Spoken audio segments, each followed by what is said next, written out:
Hello and welcome to another exciting episode of the Full Spectrum Podcast. My name is Trey, I am Rungren. and we got some stuff to talk about this week. We got a lot of stuff to cover. We got reviews, we've got some really cool announcements, and we've got some both good, bad, and somewhere in between news to talk about. But before that, as usual, we'll start off with weeks. So I have to ask, Rungren, how's your week been? It has been interesting. I am building a computer. Nice. We got our hands on two motherboards. Uh, if anybody cares, they're Republic of Gaming, Asus, ROG, Yeah. Strix 450B, F Gaming, and a Gaming 2, something like that. So I've got those. I was like, okay, well, we'll build this, and we found a really good Ryzen 9 processor on sale, real cheap. So we got that. We got a few parts in, so I bet kind of putting it together. But the bracket that goes on the back of the motherboard, that where you put the clips on, so you can clip down your cooling fan, Yeah, is gone. So I had to order one of those. that's a problem. Yeah, so I got I don't think I want to run it without a cooling fan. I mean, I bet it would. I bet it would run great for about I don't know 4 seconds maybe. Yeah. It'd be fantastic. Talk about overclocked. Conflagration. We got that in, but we got and then my baby mama, my girlfriend, she found a great deal, a great deal on a decent graphics card. So What's wrong with that? yeah, so for it's 4 gigabyte Radeon 6770, I don't know that. Okay. Anyway, it'll work. So we're gonna try to get that. We're gonna try to get this up and running. I got stuff coming in Wednesday and Thursday, Yeah. and the plan is that's supposed to be my studio computer, so I can get my girlfriend her computer back. Right. Because my computer, for anybody out there, it runs DDR3, and it maxes out at 16 gigs. Yeah. Yeah, so I haven't been using that with when I have a bunch of plugins and stuff for my studio. Right. I can't really handle it, so she's graciously allowed me to use this, which this thing's a beast. Yeah. E- It is. Even get It's very strong. even getting that started up, I'm going to miss some of the speed, I'm sure. But we'll get that caught up. So It's funny too because I feel like people go, "Hey, you guys that run podcasts, you have such big computers." It's like, yeah, but we have to though. Like, you know how much drag OBS has on the console? well, Like, not look. only that, it's like, look, I have DDR5, nothing. Right. Yeah. Ex- Except the graphics card. Nice. you know, Nice. the only thing I got, the newest generation RAM. No, you do it. You'd have to pump up your system a little bit, and it's really weird because you can cheat and just build you a gaming computer, and that computer will be great for streaming. Right. It's gonna have all the specs. It's a little bit different from my situation because a great gaming computer may be okay for sound, music production. Yeah. Really the processor makes, and everything makes a lot of difference, but uh, you don't necessarily need a lot of cores Right. because all your all the processing can only go through one core. Right. So you need that core to run as fast and be able to take as much as possible. And I don't know, that's always not always the easiest thing to find out. For sure. Because if you notice, and any of those who could probably back me up that have worked at, let's say, one of those, what do we call them, big box computer stores. Yeah. There's numbers that you need to know, and then there's numbers that matter, right? Yeah. So you need to know. It's good to know that your computer has 8 gigs of RAM. Yeah. Okay, right? Solid. Sure. Sure, so you need to know that. But you also might need to know the bus speed depending on your Yes. doing that. Absolutely. And that's never mentioned on a display in a big box store, and nobody ever seems to know. Right. You will have to go sometimes try to figure out what the motherboard is inside it and go look up the motherboard Yep. manufacturer to get that information. So so I, Not yeah. standard knowledge. No, it's not. And look, I understand that for people like, on the street shopping, Yeah. even I apologize, this is really not my department, Yeah. you know. If you work But in the computers, please be able to tell me that because it's going to make a difference. It makes a big difference. yeah.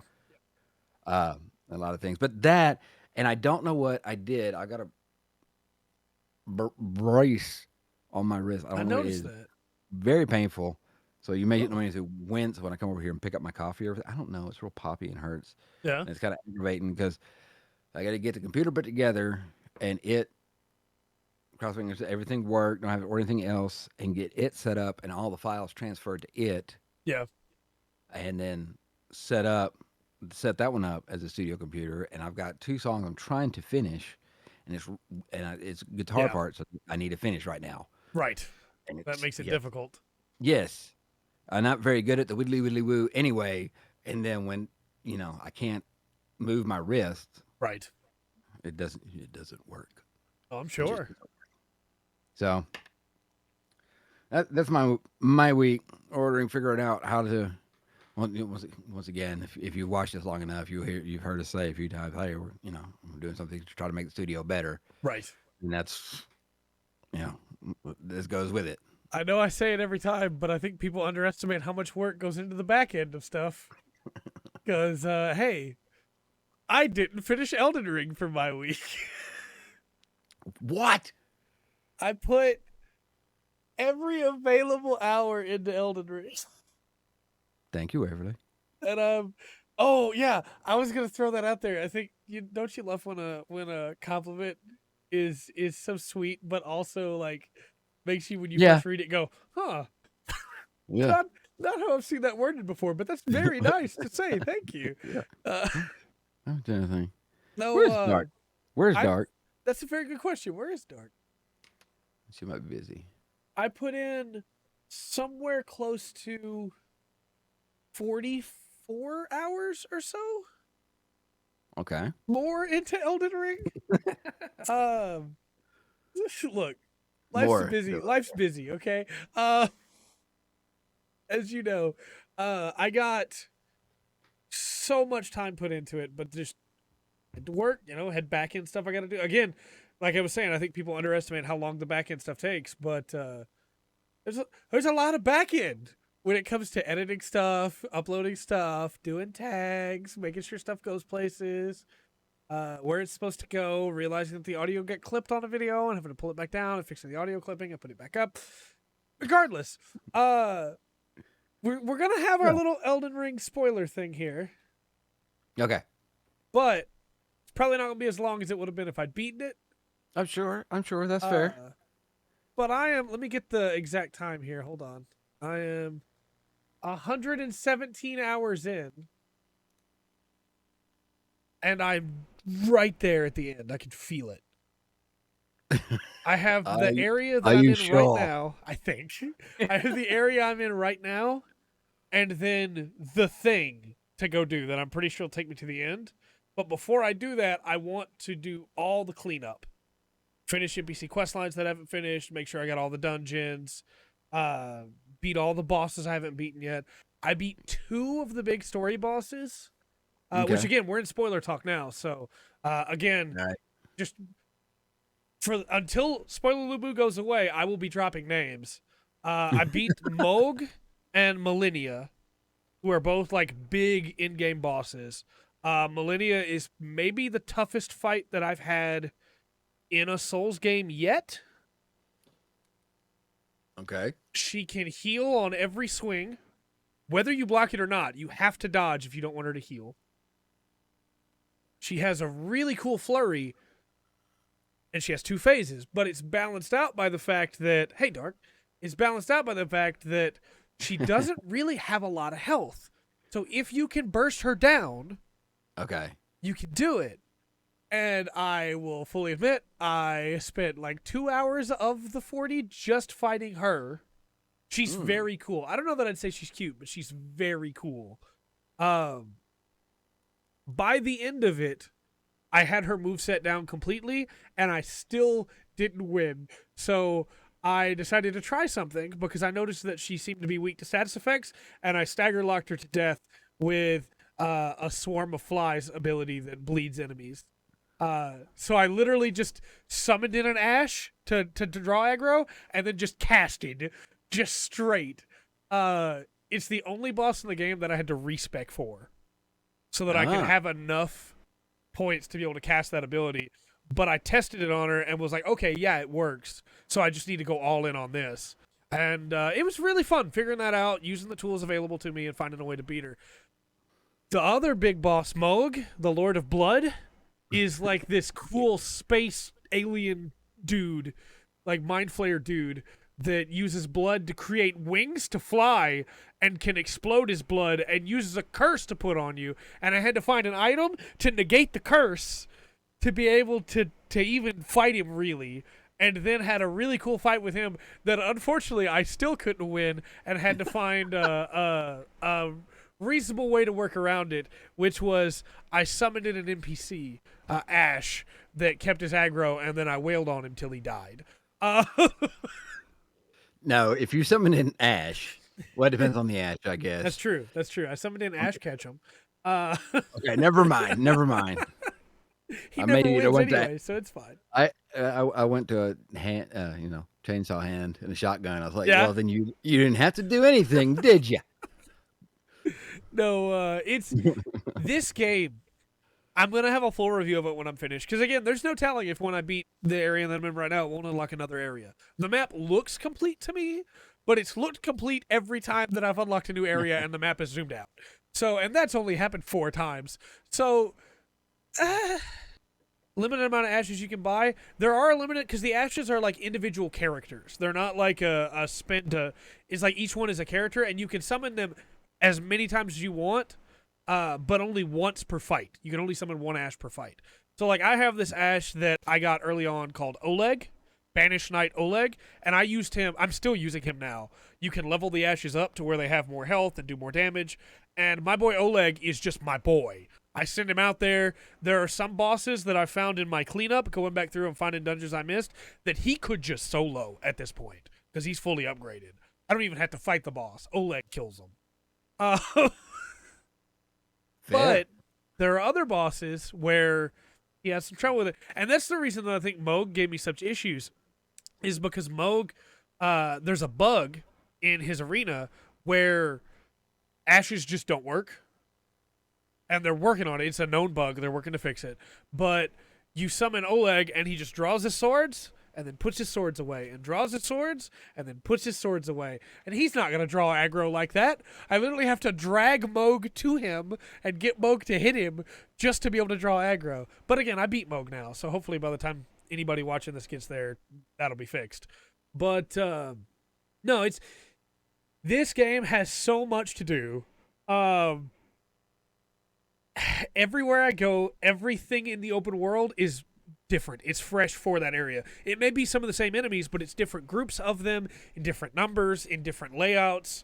Everywhere I go, the terrain is different everywhere I go. It's not just repeating camps from like Breath of the Wild. It is this group of enemies is in a camp, and it has 1 elite soldier and 7 little soldiers and a couple mages and a dog. And then the next one has 6 dogs and an elite dog and 7 mages, and each group is different. And some of them have different spells from the others when it comes to mages, and the soldiers will have different swords and different weapons. It is really just, hey, this is a world on its own. Go check it out. And like I said, I'm at the point now where I'm just cleaning up bosses. I'm going around the map. I've got every dungeon cleared now. I found every Ash now. I am now, because I got the achievements for them, I'm just trying to find all the bosses, because there are bosses that only spawn at night, and so I'm having to go back through areas at night, and I cannot understate how much I love this game. So This is my game of the year for sure. This is my favorite. Overstate. Overstate. Thank you. Yes. I also cannot understate it. No, this game is very, very good. And it's not perfect. Some of the big issues are still some bugs when it comes to movement. When you're on the horse, Torrent, and you try to move, if you stop and you're on the edge of a cliff, if you try to then go to the left to turn, he takes a step forward first. So it is legitimately safer to unsummon the horse, get down, resummon the horse to be able to move. All right, then. Which is, that's kind of an issue.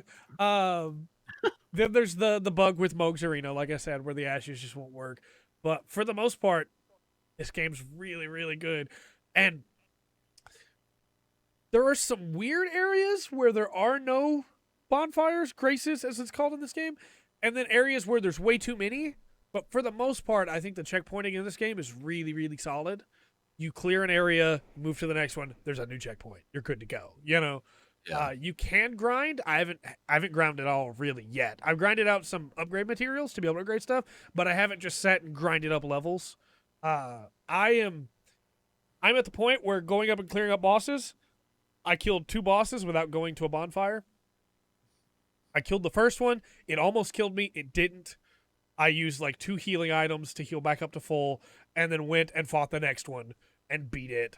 I am doing such insane damage that on one of the late game bosses that I was fighting, I was doing a 20th of its health with a single strike. Ooh. And so it's like, my strength, my Unga Bunga strength build with my anchor is Unga Bunga, and I'm smashing stuff. And I've seen my girlfriend's brother is using a casting build, and he sent me a video of him killing a boss that I killed in like probably 31, 32 swings. He locked it down and fired a huge beam into it like a Kamehameha wave and just obliterated it. And then my girlfriend is using a mixed caster ranged flail build. So she's got a bow, and just watching her run up to bosses that I struggled to keep unga bungaing and just shooting them down with arrows is really cool. So I'm very excited to go back through this game. Again, I'm going to run my next character as a miracle character, an incantation character, because I can fire beams out of my eyes, which is yes. Yeah. You had me at beams from. Can't say no to that. But no, this is a really, really fun game. Once you get past that initial curve, because of how open the game is, it really feels like it rewards you for exploring, getting some levels by exploring, and then you kind of just walk through. I beat the big story boss that guards the ending. I haven't got to the ending yet, but the big story boss that guards that on my first try. Literally just walked in and started swinging and destroyed that guy. So, yeah, this game's really good. I'll have a full video review up once I'm done, but I got a lot to talk about in that review. I have no idea how long that thing's going to be, but... A couple of things. It seems, from what I hear, tip-wise, if you really want to excel at this game, you kind of stay dedicated. Yeah. I don't know how you don't jack of all trades. Right. You stay dedicated along a line. I kind of want to try that just to see, because I'm well past the point where I need to level strength anymore. There's not a level. I mean, there is a level cap, but it's 777, and I am level 135, and I am doing great. Stats have soft caps, so strength soft capped at 25. I got diminishing returns from strength after 25. I still push it to 60 because I want to unga bunga.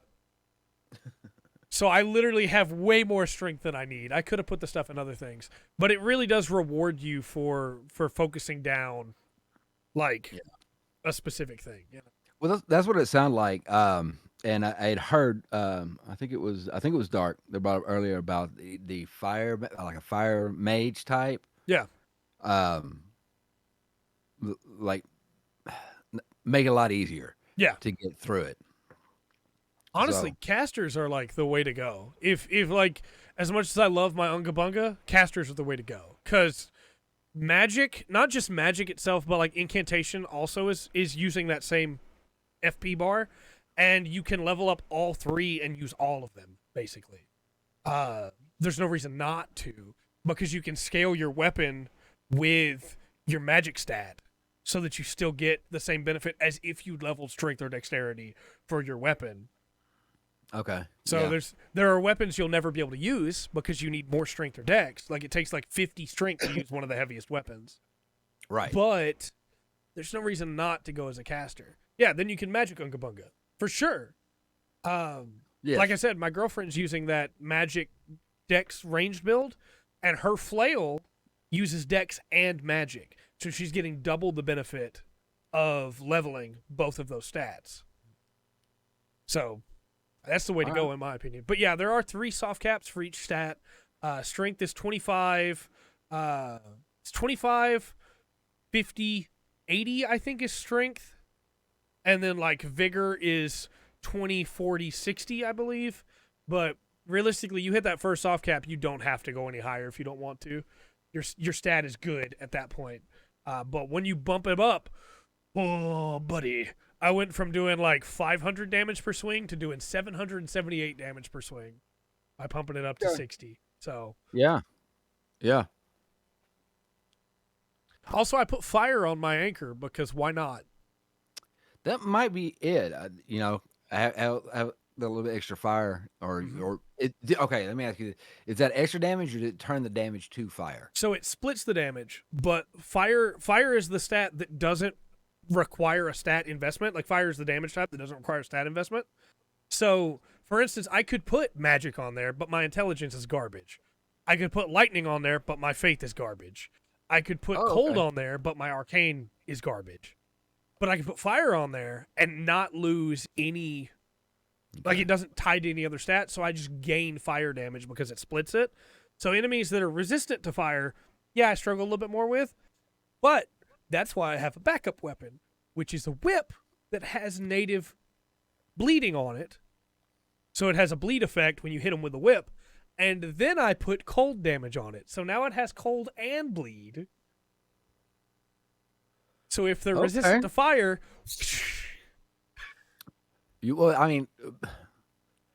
a free dot is always good if you can get it. So I don't know, guys.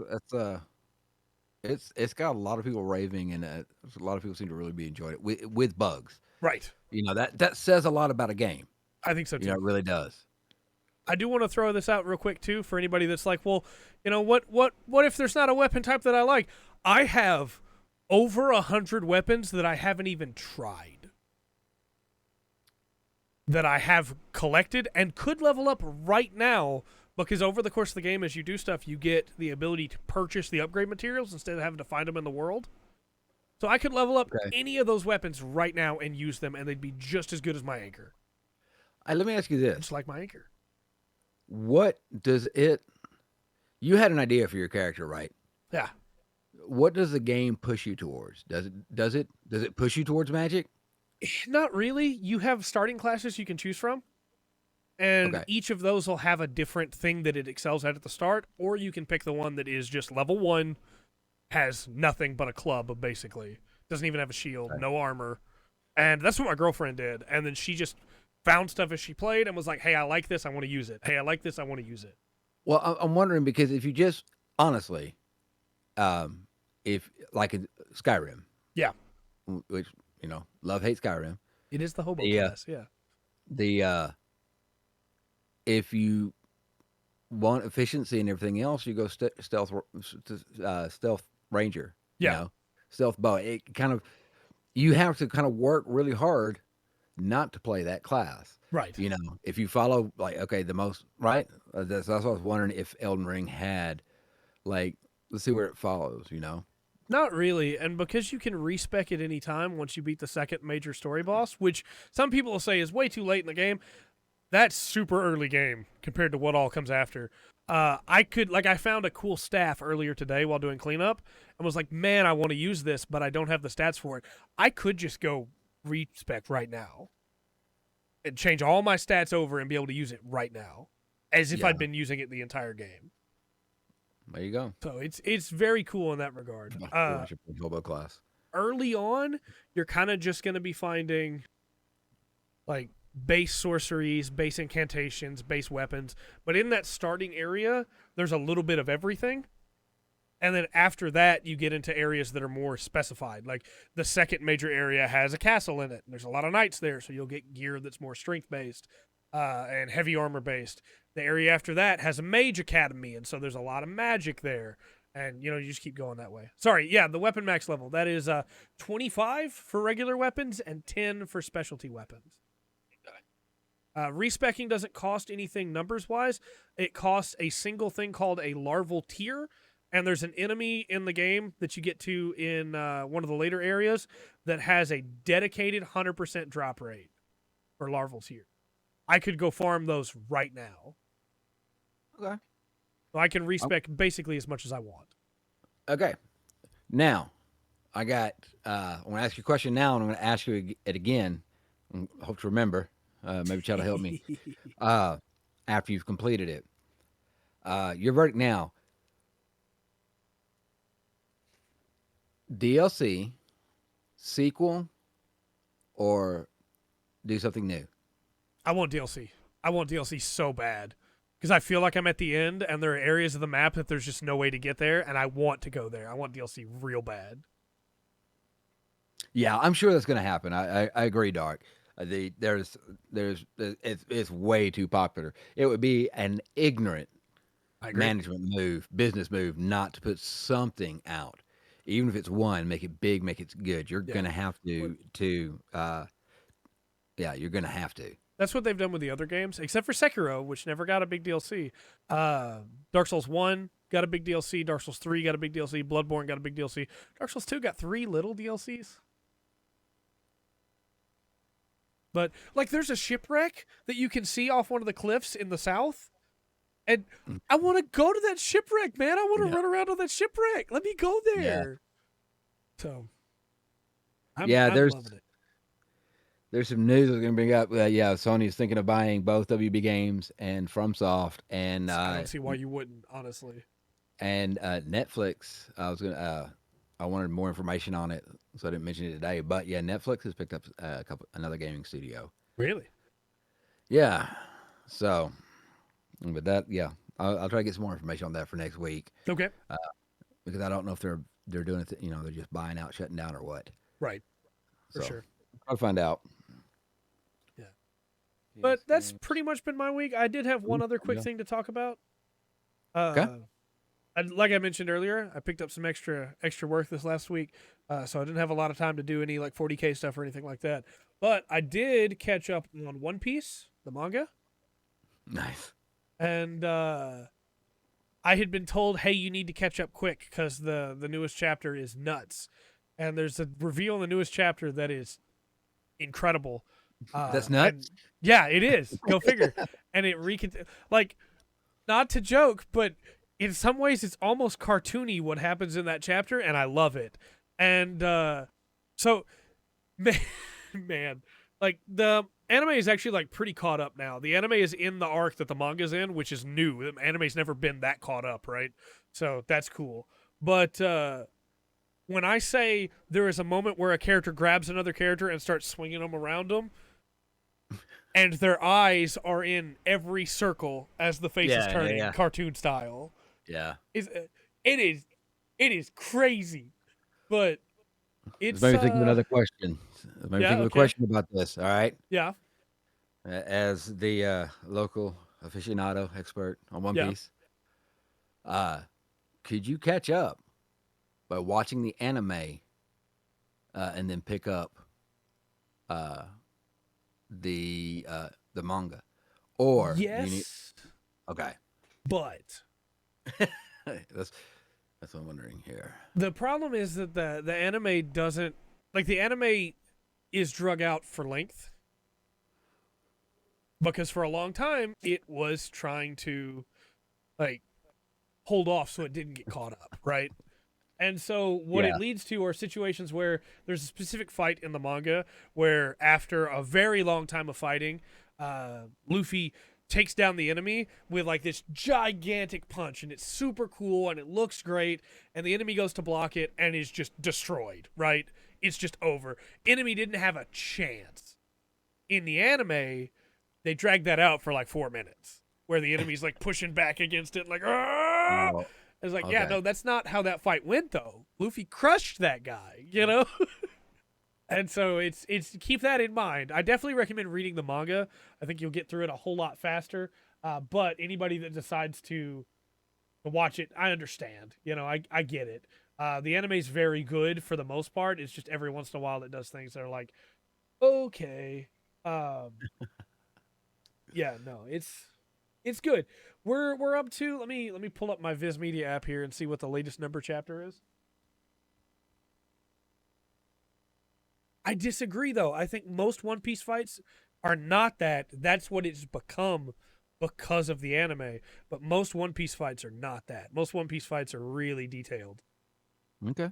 And that's the problem I think with in a lot of ways the anime, because the anime has turned it into DBZ when it was really not that way. I'm trying to pull it up here, see what chapter we're on. I only go by anime. That's fair. Chapter No. 1044 is what just aired, so that is what just came out. That's chapter 1044. Okay. I get it. Anybody that goes, "Hey, I don't have time to read all that or watch," I understand. But if you read it, or if you watch it, it's very good. There was a particular fight between two characters that, man, like this last arc has all been about samurai, and they go to the samurai island, right? And there's the number of times that a character dies in this arc that I did not expect to die. Like One Piece has a bad habit of going, well, yeah, I mean, you saw that character die, but they're probably okay. And then, like, just recently, it's like Oda went, nah, I'm tired of it. Just boom, boom, boom, boom, boom, boom, boom, boom. All these people are dead now. So, yeah, no, reading it would be much faster, for sure. And I actually think reading it now, like, there is stuff that, like, in this last chapter that has happened that when you look at it, you go, oh, man, what is this going to mean? But if you had been able to read all the way up to it instead of having a chapter a week for literal years, I think that this reveal would be a lot more, not just satisfying, but would also make a lot more sense. Because right now I'm like, well, what is this going to mean? But if I had just read like Skypiea a couple months ago getting to this, I'd be like, okay, yeah, no, I see where we're going with this. So, but yeah, that's been my week. Yona the Dawn, season 2 of Rising of Shield Hero. I'm just waiting for Spice and Wolf season 3. That's what I need. Well, we can talk about anime some more later. Let's get into reviews. We have reviews. Let's talk Tiny Tina's Wonderlands. And Okay. as usual, we're going to play our ice cream game. All right. I have a ringer on this one. I've got some inside information Okay. from a friend of mine. So I have to give this one a good review from the game within a game Yeah. from a game. Also, I'm glad people noticed. I did put new ice cream this week. Ice cream. Look, That better not be. Go ahead. I'm just saying that better not be sherbet. I don't think it is. It's harder than you think to get open source ice cream images. I could subscribe to Shutterstock, I guess, just for ice cream, but No. You go to Pexels. PEX. that's what I did for this one. There you go. All right. So Tiny Tina's Wonderlands is the like second D&D style Borderlands thing, but it's the first one. Hey, well, it's the first one that is like standalone. Okay. People can just play this. They don't have to. It's not just a DLC. You know, it's its own expansion thing. It has its own new set of classes. It's still Tiny Tina DMing you and having a good time. But with that said, and based on how people feel about Borderlands today, what do you think the score is for Tiny Tina's Wonderland? We got an 81 and an 87 in the chat. Really? Okay. They got an 81 and 87. I think I'm gonna have to go a little bit higher than that. 89. I'm gonna give it a 91. I'm Okay. gonna sit on top of the pile right there. So we got 81, 87, 89, 91. I got the axe back this week. I see that. All right. It said we could go. The score is 79. No. No. 79. All right. I have a few reviews for you here. ACG says wait for sale. Game Informer says Wonderlands is upbeat and fun from start to finish, offering a rewarding adventure filled with goofy characters, imaginative bosses, and a great sense of ownership over your character through it all. Okay. Okay, that's an okay blurb. Attack of the Fanboy says Wonderlands is a funnier and more focused version of its predecessor. Isn't this a good thing? Yeah, that's what I'm taking as a good thing. Yeah, I mean, it's funny. That's a good to hear. PC Gamer says better than Borderlands 3, but not quite reaching the heights of Borderlands 2 at its best. Okay, well, they don't get to write another review about Borderlands anything. Right. And then this is maybe my favorite blurb here. This is from EGM, Electronic Gaming Monthly. All right. The best and worst thing about Tiny Tina's Wonderlands is that it feels like another Borderlands game. The shooter gameplay is as tight and responsive as ever, the weapons are fun to use, and the writing is a marked improvement over Borderlands 3.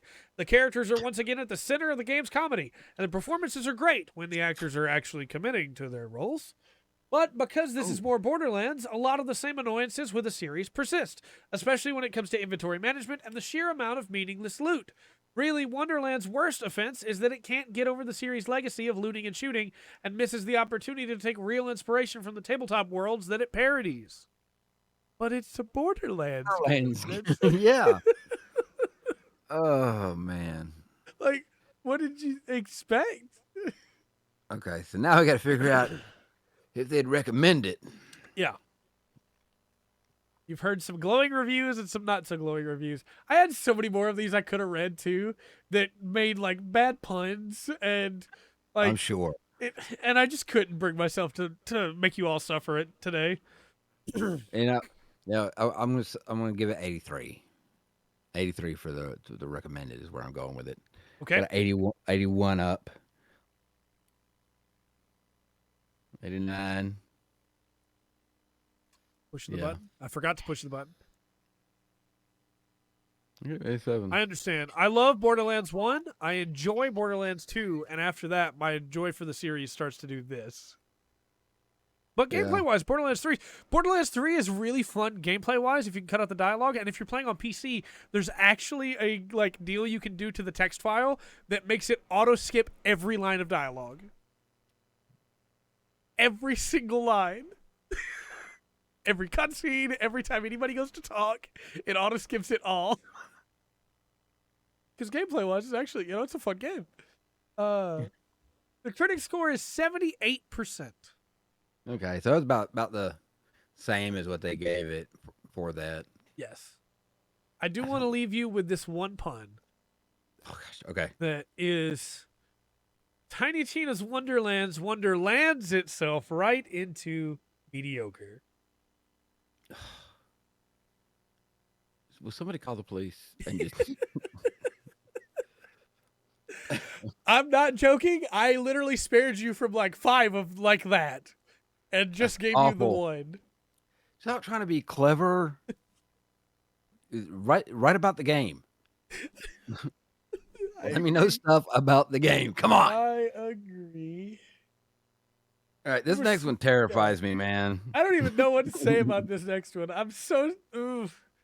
Okay, let's talk about Kirby and the Forgotten Land. All right. Everybody knows who Kirby is. So, right? I would hope so. This is the new, post-apocalyptic Kirby game where Kirby can absorb things by stretching himself out on top of them. I don't know why they did this or what the plan was, but what do you think the critic score is for Kirby and the Forgotten Land? Look, I have seen some screenshots. Yeah. And look, I have lived through some stuff, okay? I'm not going to get into it. Those disturbed me. I think I'm going to go with a 79. Okay. Next. Counting. We got What a is that? 76, an 82, and a 72. Okay. The score is 84. See, that explains everything I need to know about those people. Let's hear them defend this. Destructoid says, I came in expecting a very serviceable Kirby game and got a lot more, but with those same straightforward and effortless virtues that past games have commanded. That tells me nothing. What? Do you know how different Kirby games are? Excuse me. Kirby in Robotland, or Robobotland, he's in a mech fighting through like 2D levels. Kirby Star Allies, he's in 3D. You can play a bunch of different characters, and literally you fight like the Chaos God from beyond space. Kirby's Dreamland, you fight 2D, and you fight trees and King Dedede. Kirby and Kirby and the Nightmare Kirby's Dream Visit, something like that. On the Game Boy, he literally fights the Mephiston Lord of Dreams. Like these games are so different from each other. Yeah. You can't just tell me it's more Kirby. What's that mean? It reminds me of a Final Fantasy game. Yeah. Which one? Oh, just one of them. No. Which one? East Gamer says, even with its bleak undertones, Kirby of the Forgotten Land is an exceptional platformer that is wholesome and unbelievably polished. The local co-op feature is merely icing on the cake to further sweeten this all-you-can-eat dessert buffet. It is highly replayable and varied with Kirby's copy abilities that change the gameplay in a profound way. Okay. Thank you. Yeah. You know, I got something out of that at least. That was not a bad little 30-second blurb there. Yeah. Survivor says, while it's on the shorter side, the collection of well-designed stages are perfect for pick-up-and-play short-burst gaming, and that's exactly what I need right now, which feels like they used every buzzword they could find. But yeah, it's like it says really, that could be on any mobile game on the Google Store right now. And, Finally, okay. Fun Factor says, Kirby and the Forgotten Land didn't blow me away. It's a simple and short game, and that plays into one of its strengths. While it could have been a little bit more coherent with its visuals, and the level design could have been a bit more open, the title works as a little puzzle platform beat-em-up game that you can just boot up, play, and relax. All right. Just to throw this out here for chat, I would play this game in co-op if I pick it up for review, just because, why not? Try it with a girlfriend, and if she hates it, then I'll never play it with her again. It's that simple. All right. But it sounds like it might be one, if it's short, to wait for a sale on. But it's Nintendo, so you'll be waiting till the Switch is long dead. It's no longer on Switch. I said 87. Okay.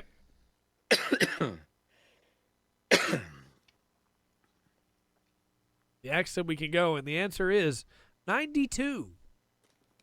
Dang. People really seem to like this one. People are weird. I've been told it's the best playing Kirby game that's ever been made. I haven't tried it myself. One of the big things that people keep pointing out about it is that they made a change to the way hitboxes work in this game, where it's in 3D, but if it looks to the player like an attack should hit, if from the camera angle that the player has, the attack should hit, even if the enemy is like vertexly further away to the right or left, the attack still hits. That's weird. Because to the player, on the angle they're at, it looks like it should have hit. So there's never a situation where, what the heck? Yeah. Which is cool. We'll see how it's used. Again, I haven't tried it myself, but a lot of people that I've seen playing it seem to really love that feature. Yeah. I don't know. It's rather strange. I guess I gotta do something. Gotta do something to update it.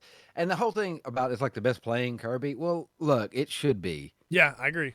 Okay, that you can't.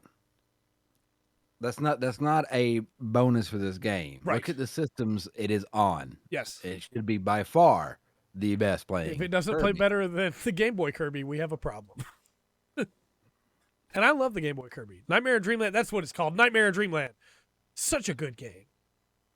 Okay.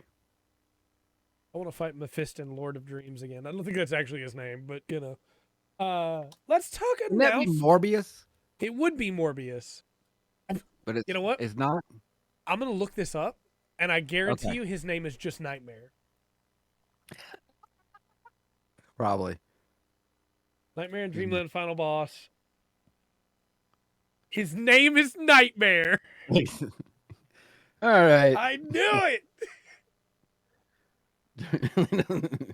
Morbius. Oh, look, this is Kirby we're talking about, okay? Like, Right. Oh my goodness. so next up we have some announcements. We're play Kirby Yeah. or Zelda. They're good. They're good games. They're all very different from each other. Zelda and Kirby both. Yeah. Is Nightmare Jared Leto's new movie? Is that? Morbius. Oh, that makes sense. I know. Makes It's sense. Mobius. Mobius. Yes. Let's talk about the RWBY anime that's been announced and how weird and cool this is. Well, So, it's having go it's ahead. had a following. It's had a following for a while. Yeah. So RWBY started out as a 3D CG anime, I guess you could say, that was being made by Rooster Teeth and spearheaded by Monty Ohm, one of the greatest creators when it comes to modeling and CG fights that I've ever seen, who unfortunately passed away many years ago now. And RWBY was carried forward by the company, whether for good or ill, right? A lot of people have differing opinions on it. I'm one of those people that loved the first season, and everything after that just kind of went downhill for me. I think that RWBY has a lot of really, really cool ideas, but just doesn't capitalize on them. And a lot of that is probably because Monty Ohm unfortunately did pass away. I wasn't able to carry it forward. If you look at some of those original fights that he did for the trailers, the fight choreography is insane. It's so good. Can I throw another theory out there, or it may be a combination? It could be because that first season made it huge, Yeah, it did. and therefore, I'm sure a production company got involved to make sure it stays huge. And Well, if that's the direction that it's supposed to go. yeah, it also has the unfortunate problem of the two writers that took over for him both played characters in the series, and the main writer's character became one of the main cast. Yeah. You can probably see where that's going. Um, yeah, it kind of, in my opinion, it kind of falls apart, and there are a lot of story decisions that don't make sense. But there's some really cool ideas. So, anime coming gives the attempt to like redo it almost, right? And I'm hoping it's more of a like Full Metal Alchemist Brotherhood situation where, you know, in the first Full Metal Alchemist series, they went away from the manga and did their own thing, and it was good, but then they came back later and adapted the manga and had Brotherhood. So I'm kind of hoping this goes with, like, hey, what if we go with the original ideas that Maniom had? And, you know, yeah, I wasn't going to get into that because there's some really rough stuff that has come out about both of those people. And I'm not going to be here on this podcast making accusations, but allegedly, one of those two writers is a very, very terrible person, based on things that have been said. So, yeah, RWBY has kind of just like, you know. So, Yeah. hopefully, this anime will fix it. And I'll tell you, I've watched the trailer, and I think that, yeah, also kind of like Helsing. That's true, Faith. I've watched the trailer, and I think these designs look so much better animated as compared to being CG. Okay. They look Yeah. so much better. Everything movement wise looks good. One of the big problems with the original rigging was that to be able to make it where they needed to move, they couldn't really have weight. They couldn't like connect with the floor, and they floated around everywhere. And the anime fixes that completely. It feels so grounded. It feels so good. Everything looks like it's supposed to be there. But Okay. Well, we'll have to see. yeah, it's pretty cool. I'm excited for this. I really hope that they are able to capture the heart of it. And like one of the cool things about it is that it's got a pretty big name behind the writing on it, because it's not being written by the original team. It's being written by Gen Urobuchi, who made things like Madoka Magica, Nisekoi, or he didn't write Nisekoi, but he helped with the production, or the production studio that he's a part of helped with the production of Nisekoi. But Gen Urobuchi is a very big name. And a lot of people are excited about that.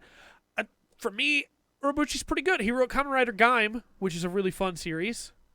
Fun is maybe not the right word for a series that's incredibly dark, but you know, could be. Yeah, I do think some of the redesigns are interesting, but you know, we'll see. Well, I have to see how the storyline plays out because it's always weird when a world kind of gets like a reboot, you know, because everybody you know, if you enjoy these characters, you love these characters, you kind of have your own idea about them, Yeah.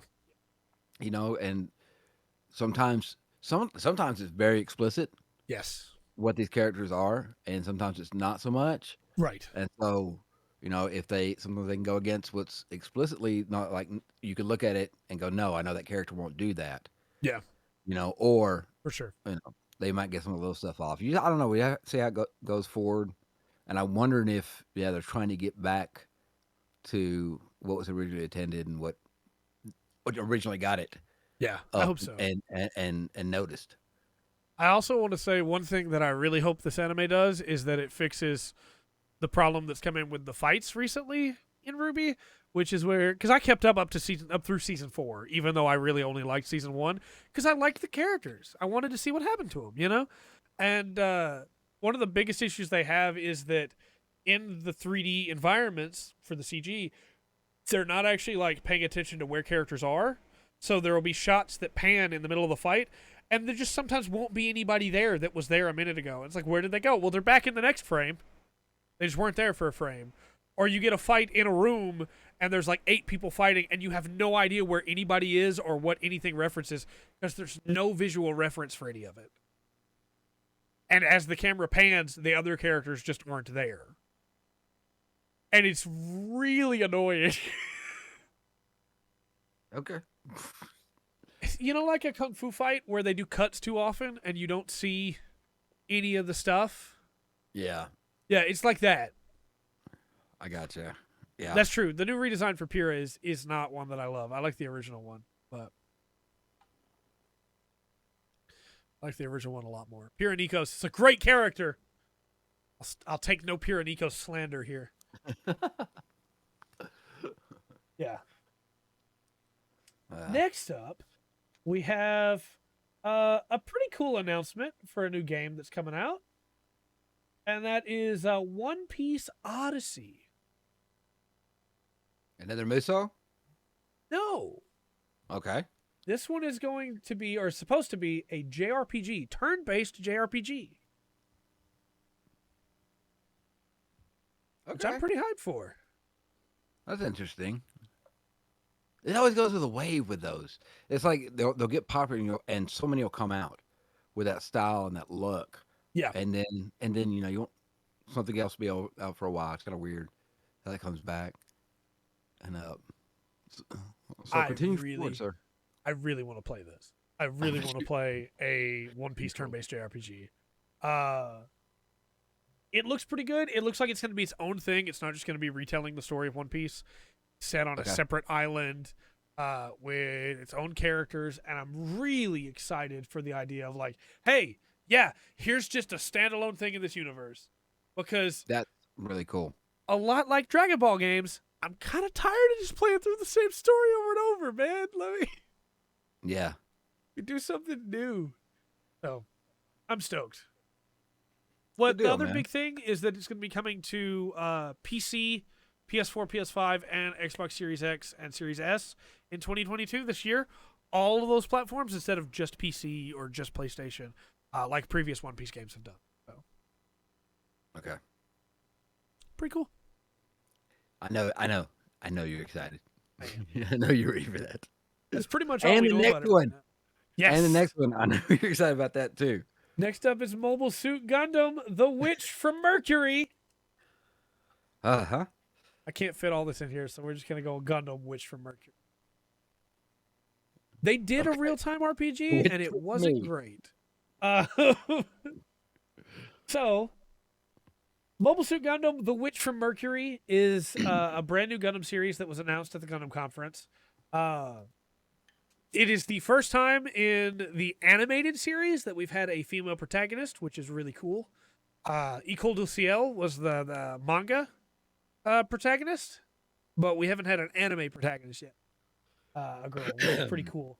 And the suit is the Gundam Aerial. And I will Okay. pull up pictures on here for people.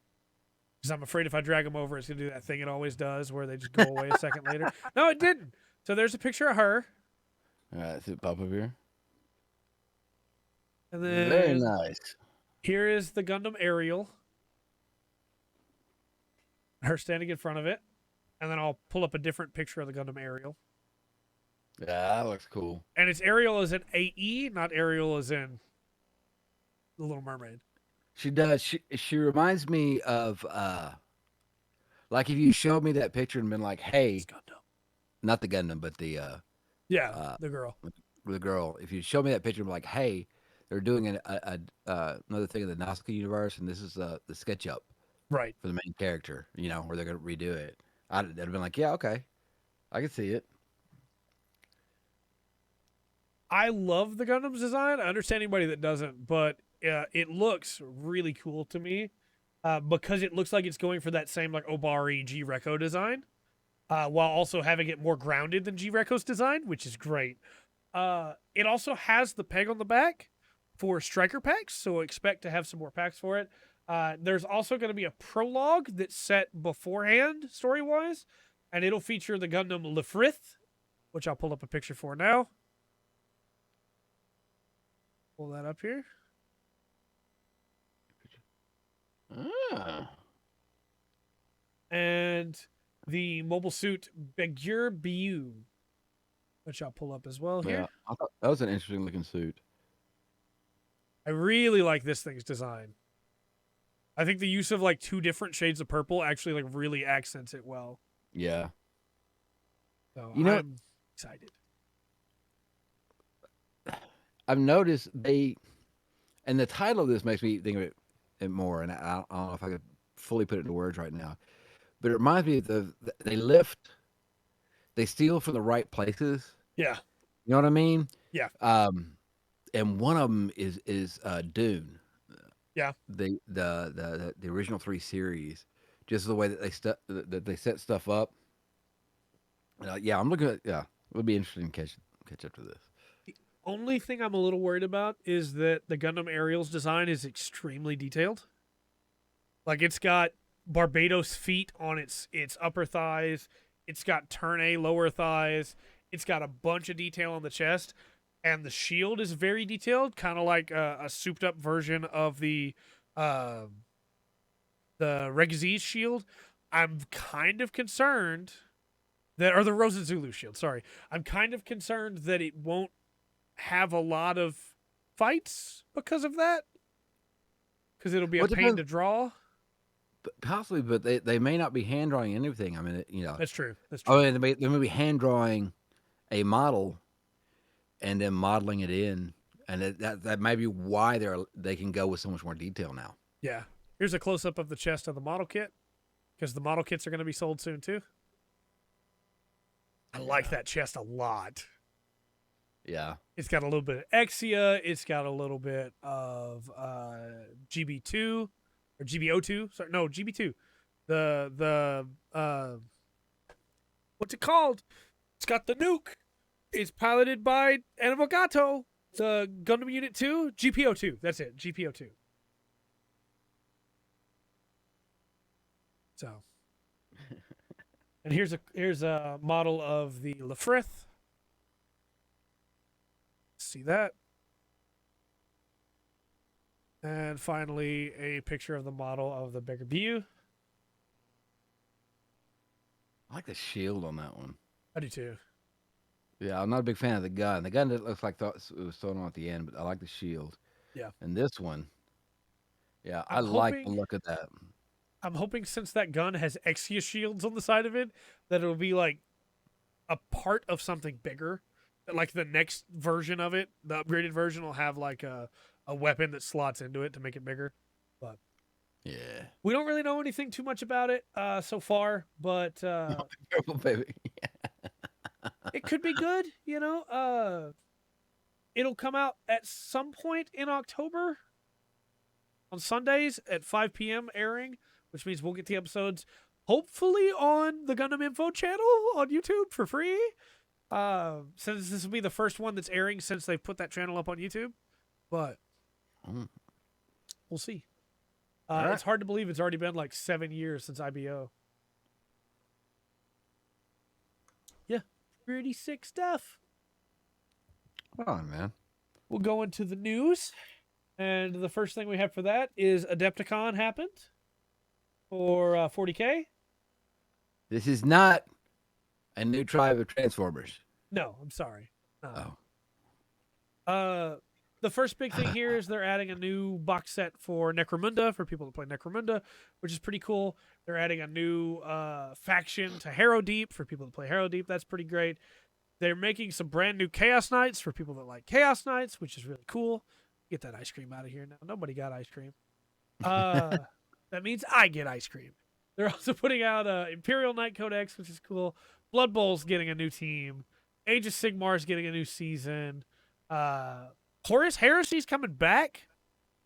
Like just a brand new here's redone. Horus Heresy, let's go.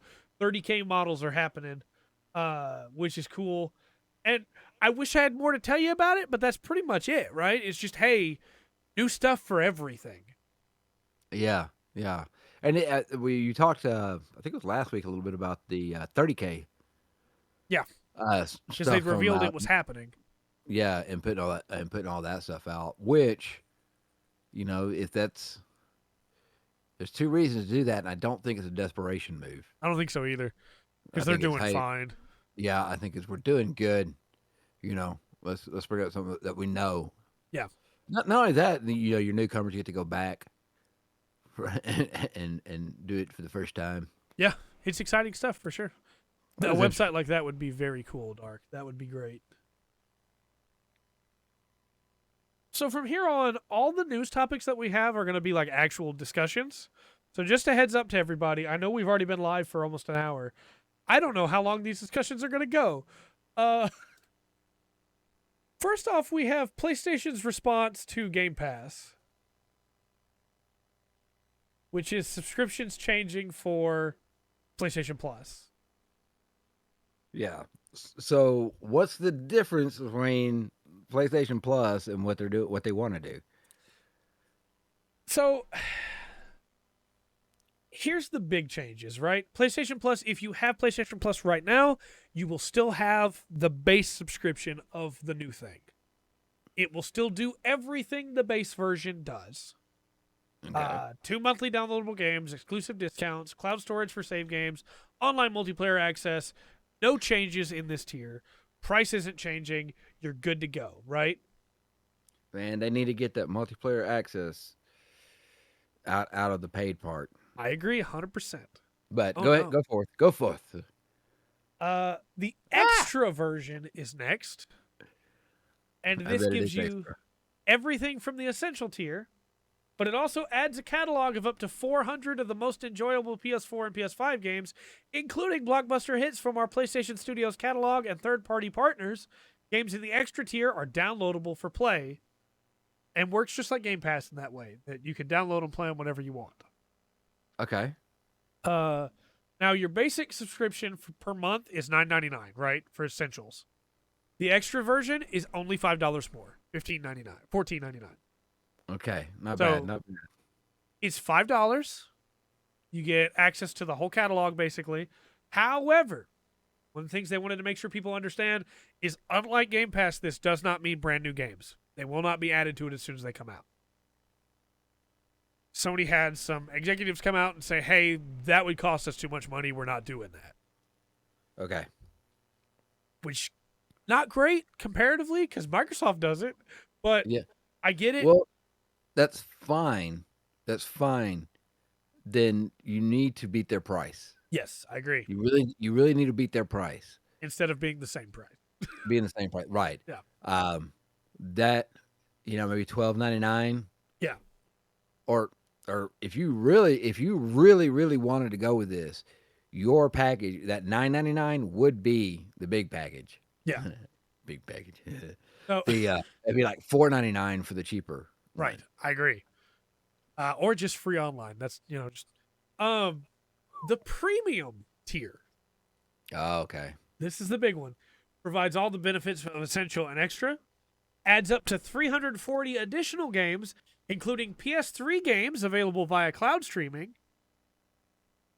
A catalog of beloved classic games available in both streaming and download options from the original PlayStation, PS2, and PSP generations. Offers cloud streaming access for original PlayStation, PS2, PSP, PS4 games offered in the extra and premium tiers in markets where PlayStation Now is currently available. Customers can stream games using PS4 and PS5 consoles and PC, and also time-limited game trials will also be offered so customers can try games before they buy them, which is what's going to be available for new games. So you'll get a time playable demo of like you can play the first 30 minutes, hour of a game in this tier. The price is $17.99 a month. Okay. I thought this would be a lot more expensive, honestly. I was expecting a lot more than that. So after taxes, you're looking at for that probably around $20. Say 20. So yes, that'd be $60 for 3 months. $120 a year if you get the yearly version. I think that's not bad. I think that should be the Game Pass price, though. I agree. If you're not going for the new games, but you are giving it, man, there's so many. Oh, you also can't download the PS3 games. You have to stream them to your device. That will require a good connection. Right. But the PS1, PS2, and PSP games you can.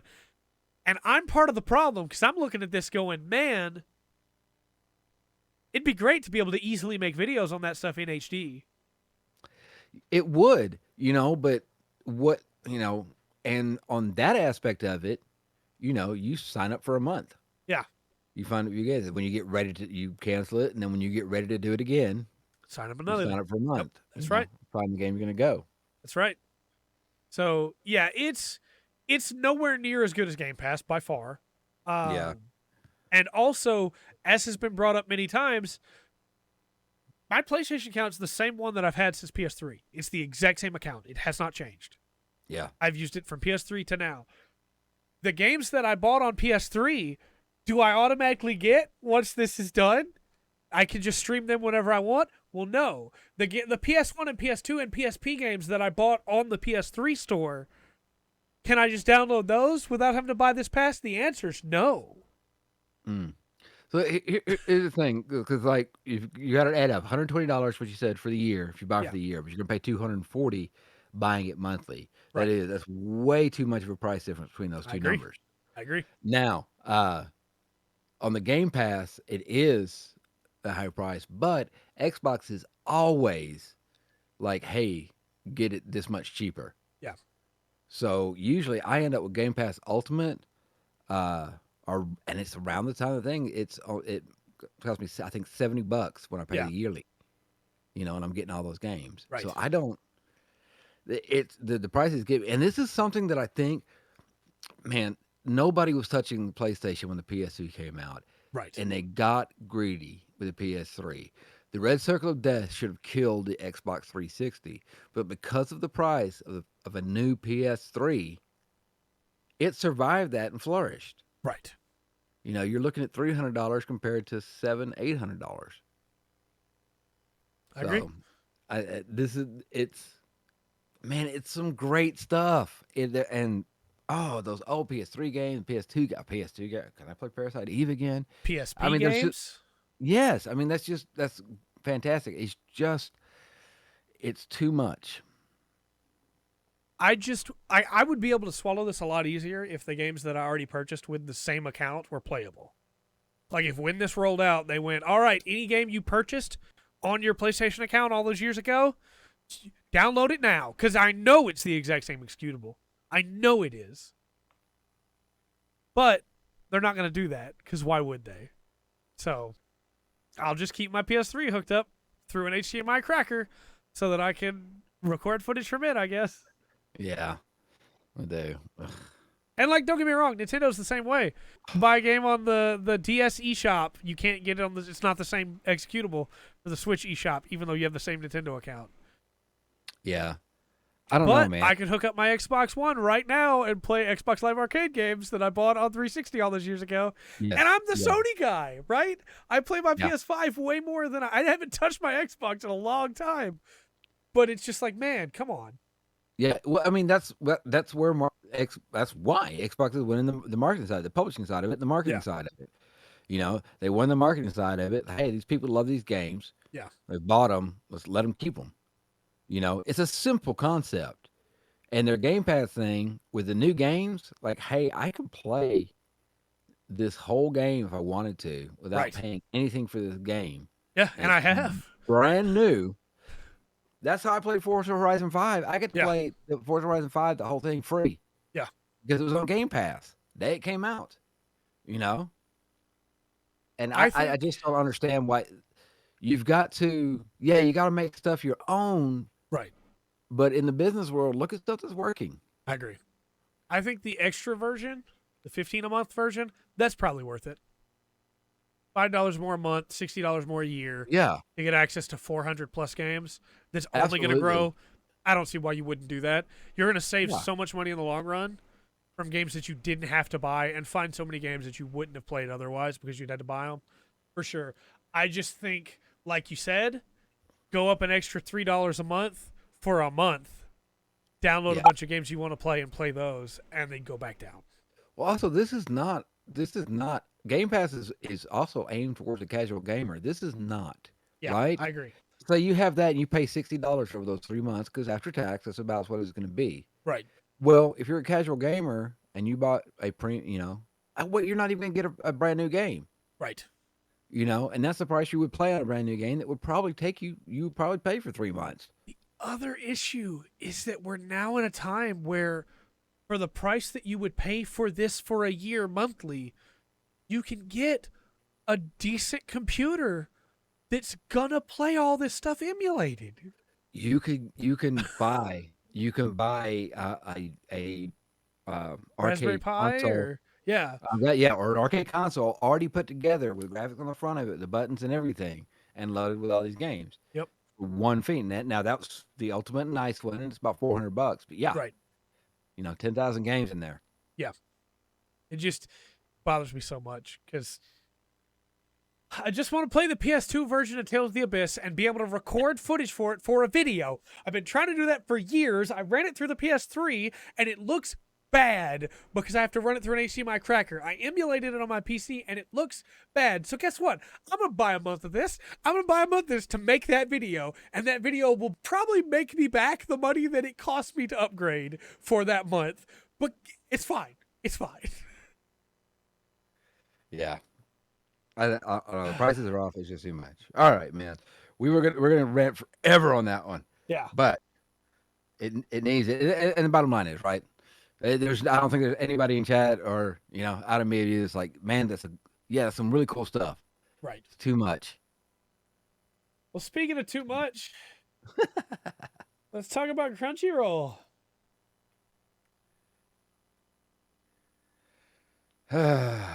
Yeah. So Crunchyroll recently bought Funimation, and that was a big thing, right?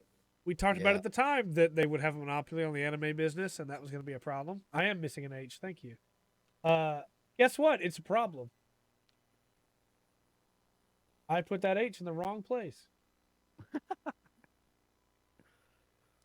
So, Crunchyroll. Yeah.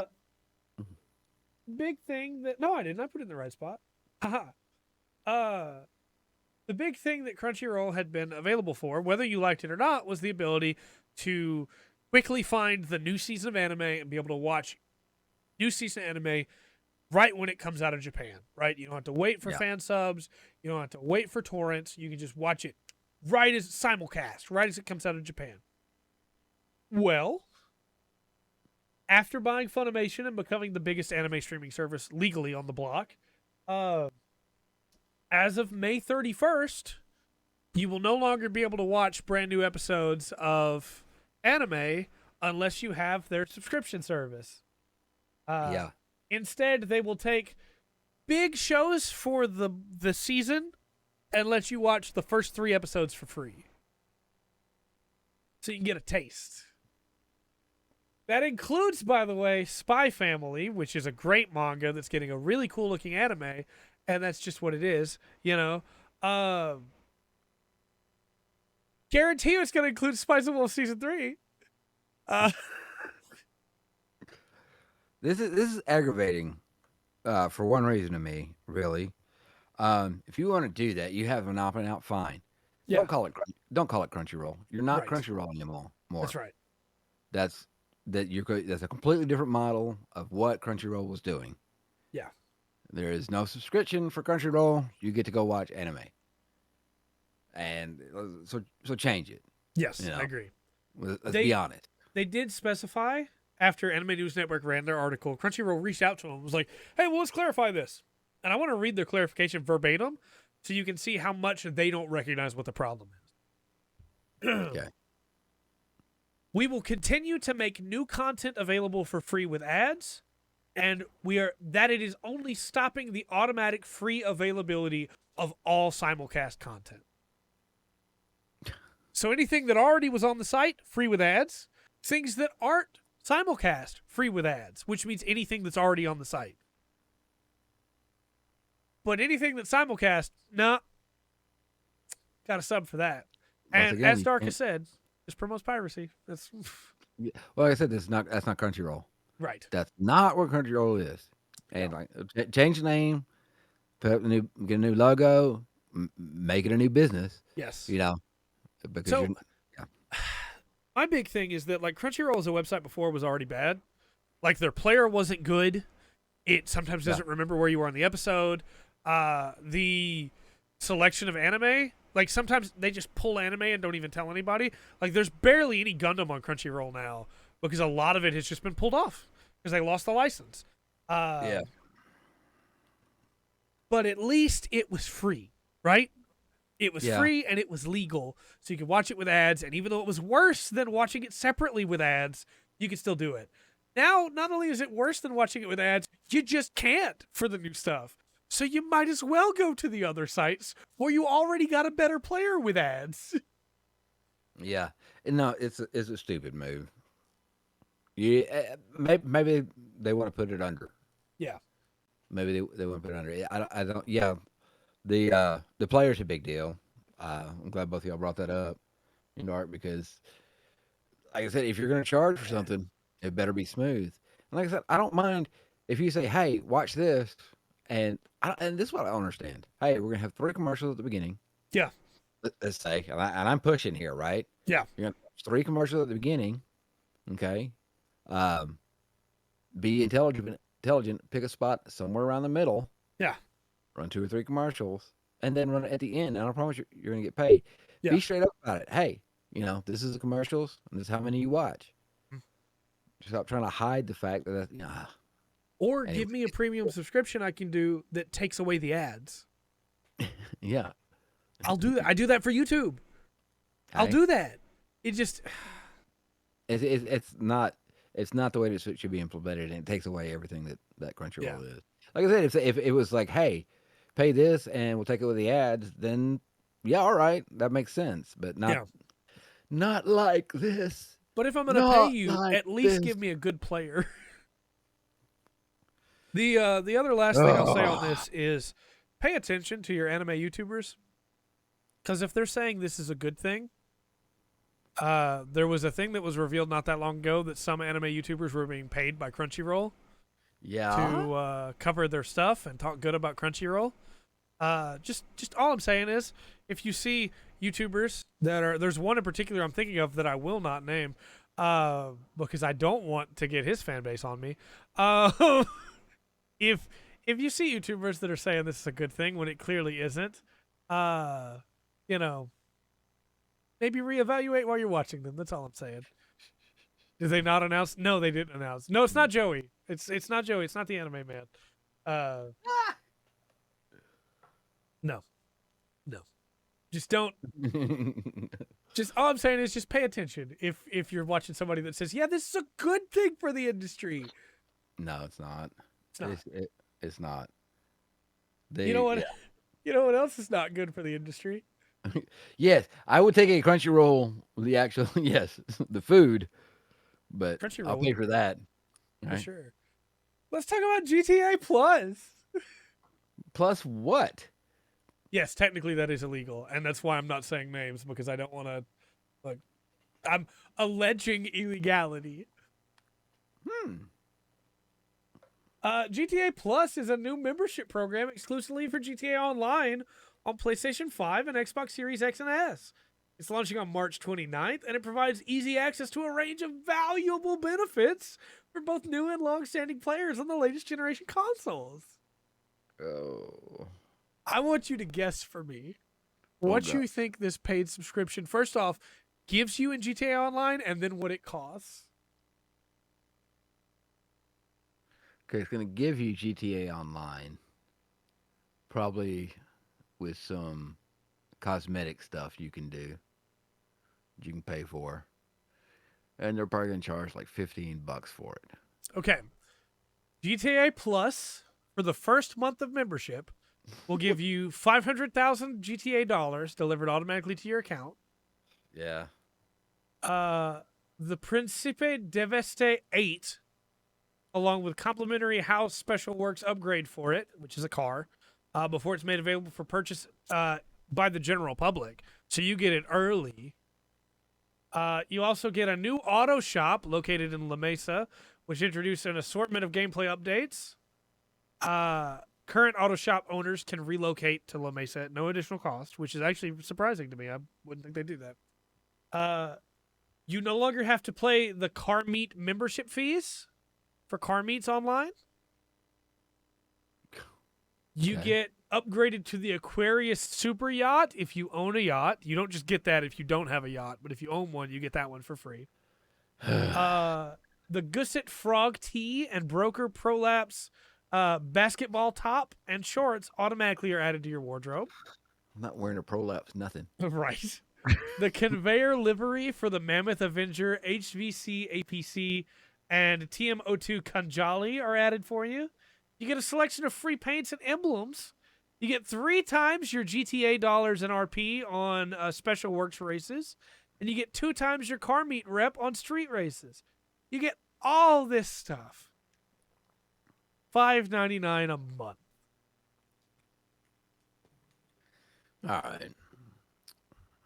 Yeah, I don't think it's worth it. I just Rockstar has well, it was put elegantly in the comments. Yeah. It has not lived up to what that should be. Yeah. You know, when you're putting out new games that are supposed to be of this certain caliber, and out of all the last games, people who are fan of your games would rather play 3, Vice City, or Yeah. San Andreas than any of the new ones, and play it on the original, the original game, not any of the Right. the re-releases. Do it. I mean, look in the mirror. You got to take stock of something. Oh, yeah. What are we doing here? Also, like, this is a big thing that I don't think enough people are talking about with this, which is that it only uses US dollars at checkout. It literally like converts money to US at checkout for GTA Plus. No matter what PS Plus or PlayStation Store you're on. So for some people, this No, $5.99 a month is $24.99 a month because it converts it to USD first. that's oh my There is god, no regional pricing at all. man. When So, just when I think he can get any dumber, you go right on talking. Yeah. uh Just, keep that in mind if you're somebody that really likes GTA 5. I don't blame you if you want to play online. GTA Online, I get it. I played it for a little while. I understand. Just keep it in mind that it may cost you way more than $5.99 a month. Because I'm sure they support the main ones to convert, right, with no additional fees. But if you're well, using like rubles, well, you're not getting the game now. Right now, right? if you're using Well, that's rubles, true. That's a good you don't point. you're not getting That's a games good on point. it. But no, still, that is a very that's a deceptive business practice right there. Yep. And Yeah, that's ugly, ugly, ugly. If you can't give people in other regions right now a fair price on it, you shut that down. You make that Yeah. unavailable until that's fixed. I also think it's really scummy that they don't tell you which currencies they support. They just say, if it's not a currency we support, then it'll automatically be converted to USD. We're It's like, well, buying which ones are they then? they're buying a game. They're not trying to purchase oil from Saudi Arabia. They don't Right. have to have a petrodollar. It's so dumb. It is. You want to talk about something else that's dumb? Yeah. Let's talk about the Halo TV show. I'm gonna leave the TV show alone. It was really about the writer here, or the writers. Yeah. So, the showrunners, Stephen Kane, has come out and said that when developing the show, they didn't look at or even talk about the video games. They didn't pay attention to them at all. And the writer has come out and said, "Hey, yeah, I don't know anything about Halo. I know he's in a suit. I know his name's John." So I'm gonna throw up the spoiler lubu here, and I'm gonna preface this by saying I haven't seen this show. I'm not gonna watch this show, but I feel like even have not seen the show, I can talk about this, right? The fact that the Exactly. writers don't even know the series. I threw up the spoiler thing because in the very first episode, you're shown the leader of the Covenant. The Covenant is the alien races, right? That Yeah. are all gathered up under prophets. The leader is a human.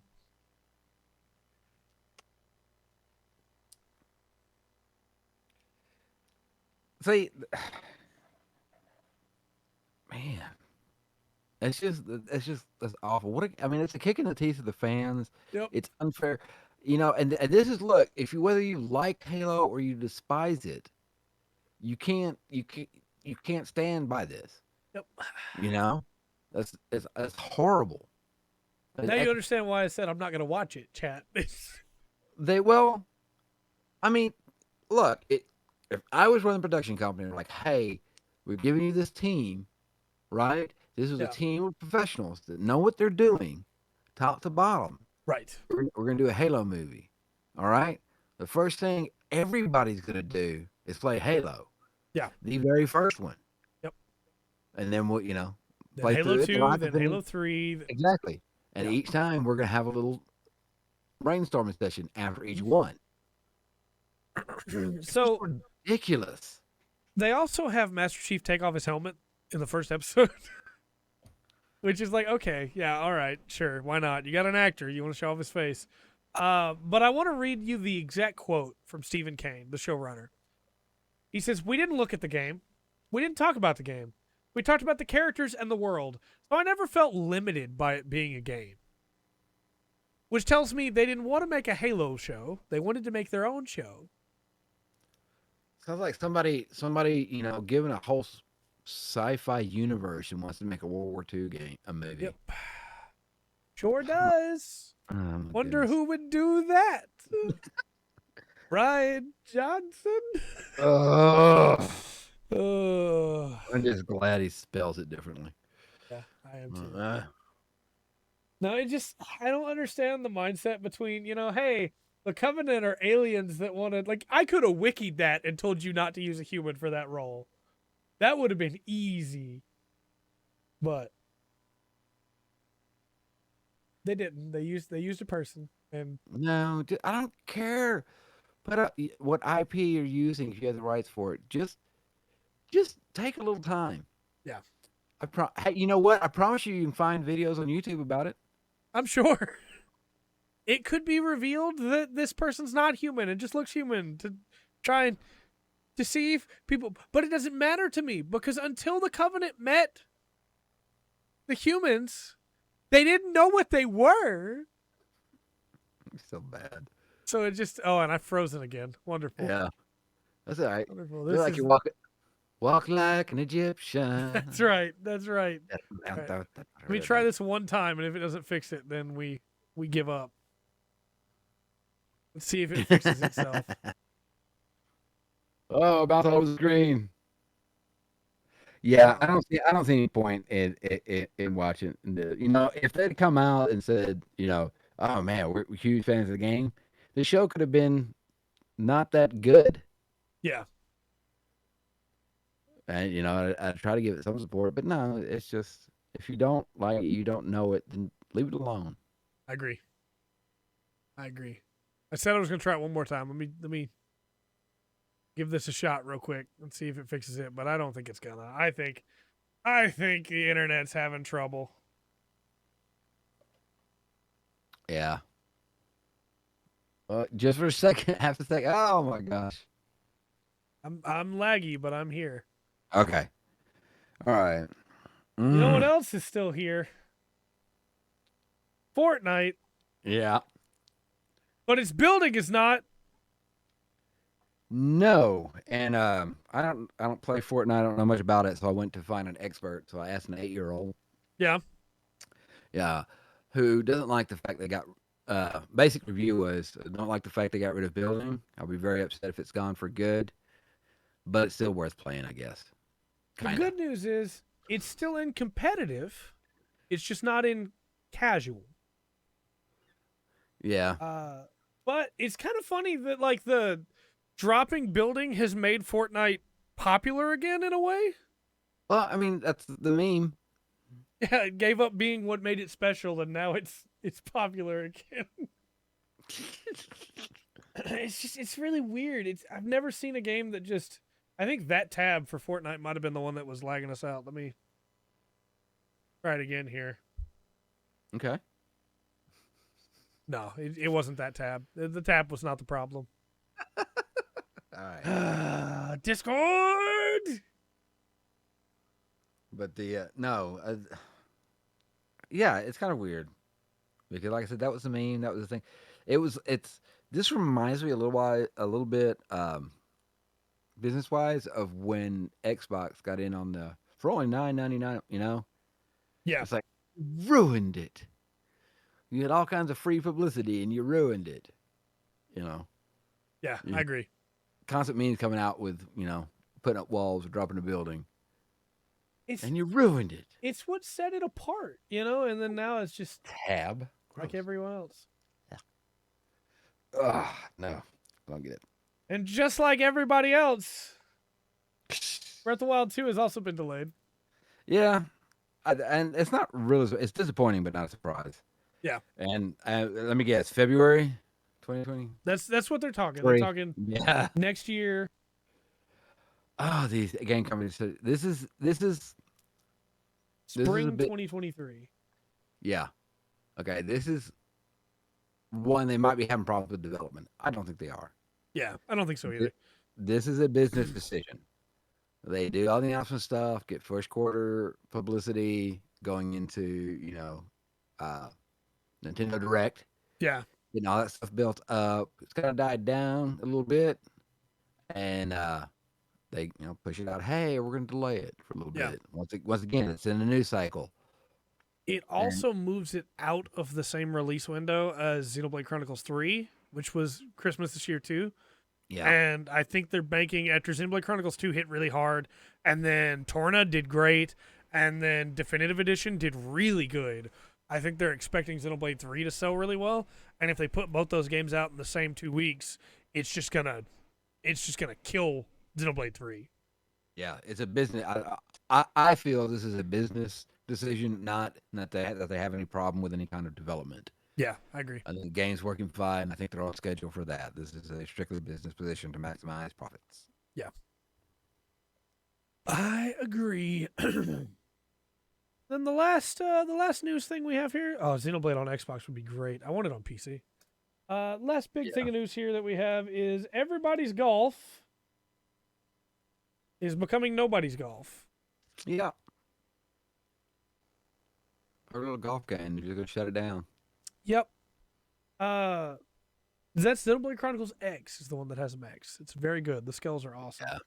Yeah. Uh, everybody's golf came out like last year was really big. I guess it was like the end of the year before. It was really big for PlayStation in a lot of ways. A lot of people played it. It was like their answer to Animal Crossing in a weird way, where they're very different games, but it did the same kind of thing where people were able to get their friends together. I see all the time on Twitter people being like, "Hey, at like 7 names, we playing everybody's golf this weekend?"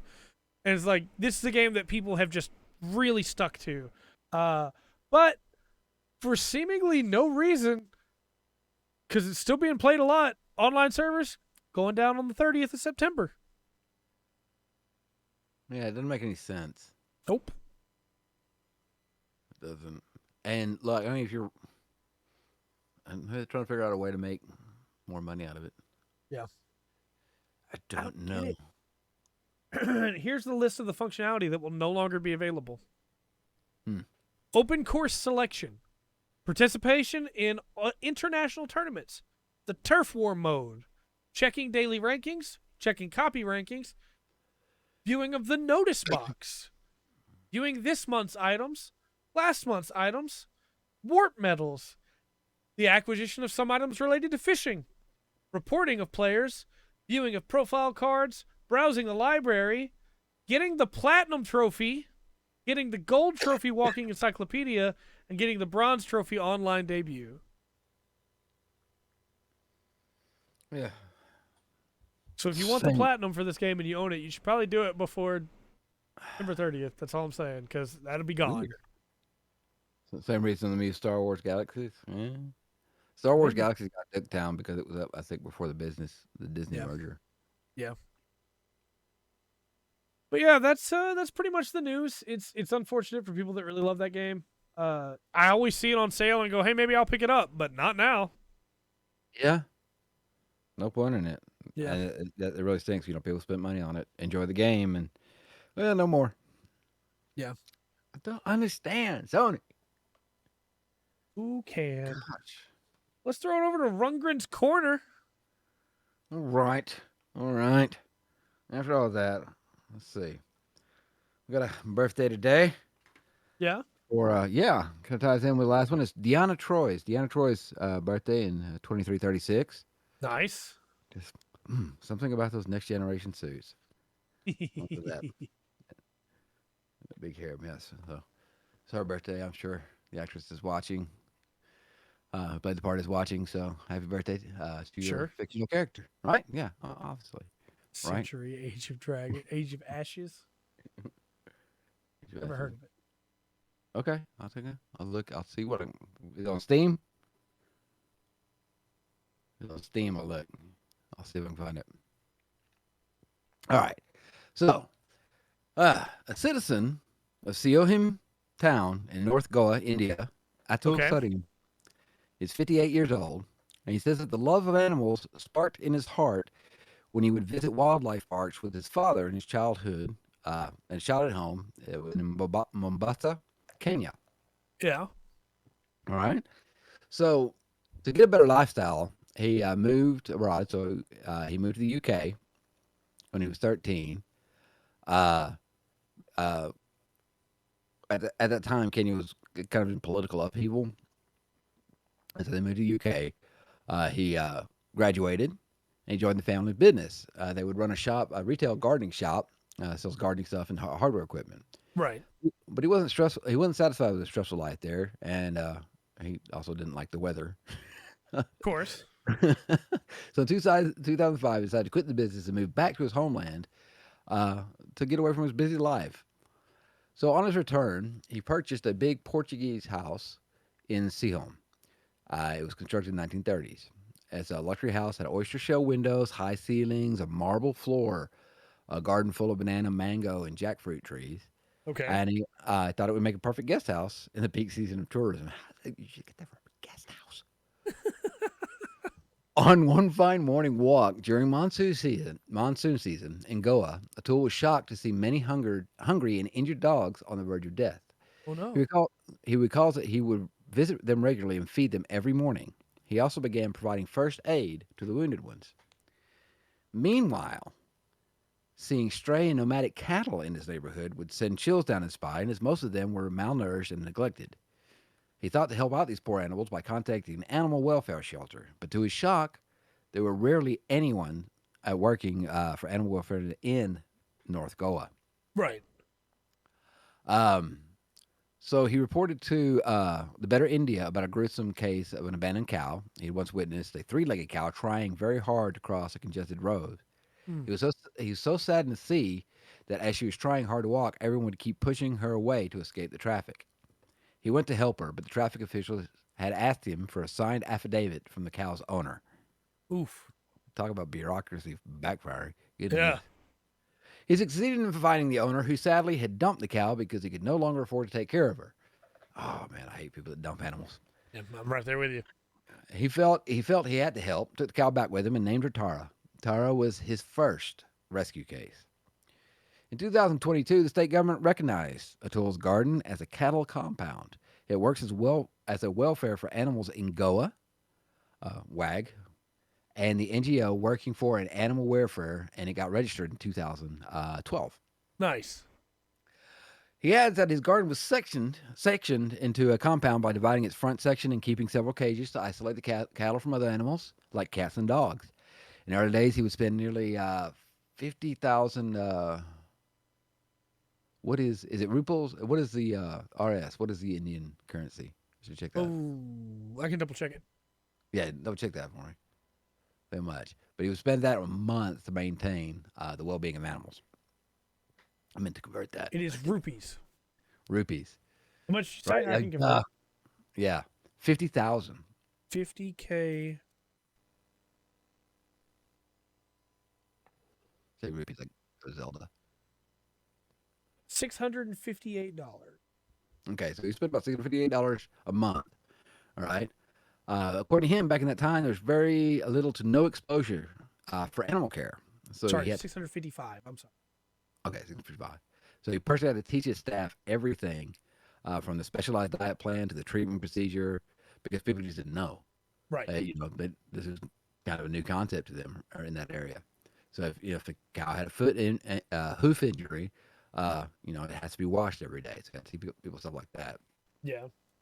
Um, he used to take care of the injured and deserted calves. Excuse me. By himself, but it's got so much that a lot of that work is divvied out Right. now. The Animal Welfare Society has succeeded in rehabilitating around 5,000 cows to date. It's the only animal welfare working to rescue stray cattle in North Goa.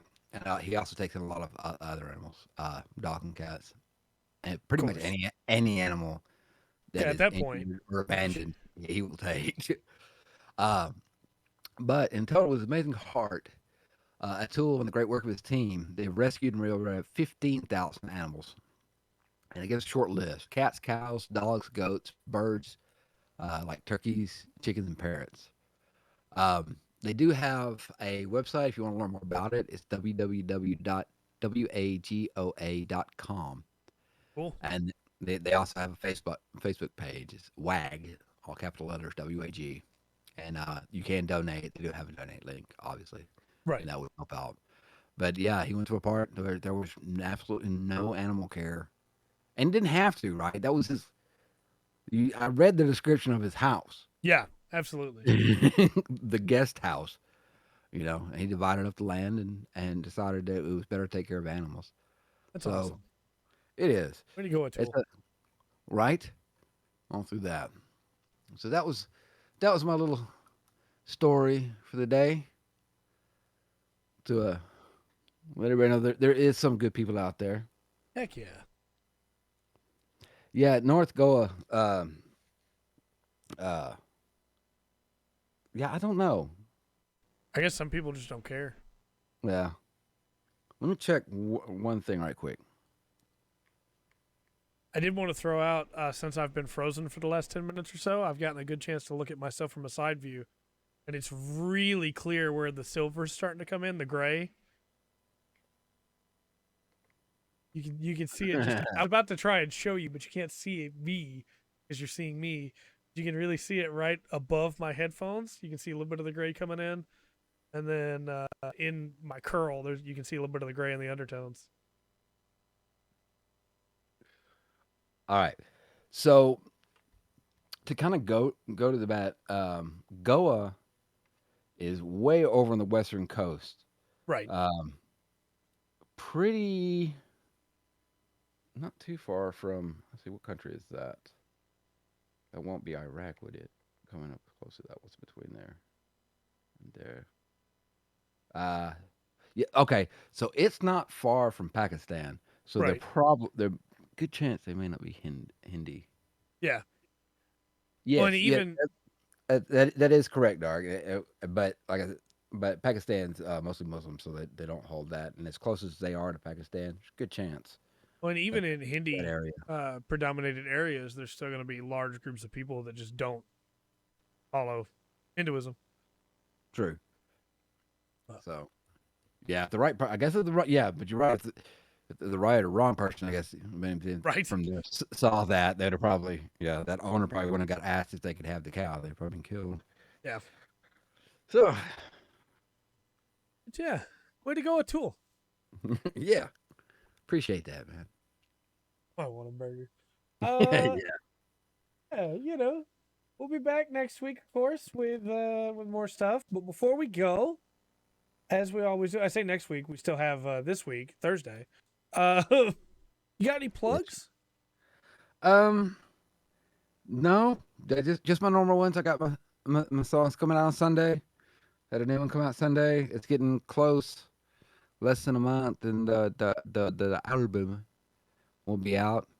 It's kind of weird. I'm not very good at marketing. I realize that the day my album comes out, I'll be putting out a new song that's not on the. Yeah. It's like, yeah, this will go up on Sunday. That's all right. That's Nice. all right. I gotta. I gotta get this straight. I got two songs I gotta finish guitar For work sure. on. My wrist does not feel well. Sure. But yeah, do you have any? Do you have any? Yes. The special YouTube episode gone up yet, Trey? Special. Oh, the one that no, not yet. It is uploaded. It's just still private right now till I get all the tags done. That will probably be going up either. Let's see. Today's Tuesday. That'll probably either go up Thursday or next Monday, depending on how uploads go. I didn't expect the One Piece announcement, and I did the reaction to that, so that went up yesterday. But yeah, that'll be coming. We got a special video coming along the way. Right on. Yeah, I'm looking forward to that as well. I want to see that one. Thank you, Faith. I appreciate that.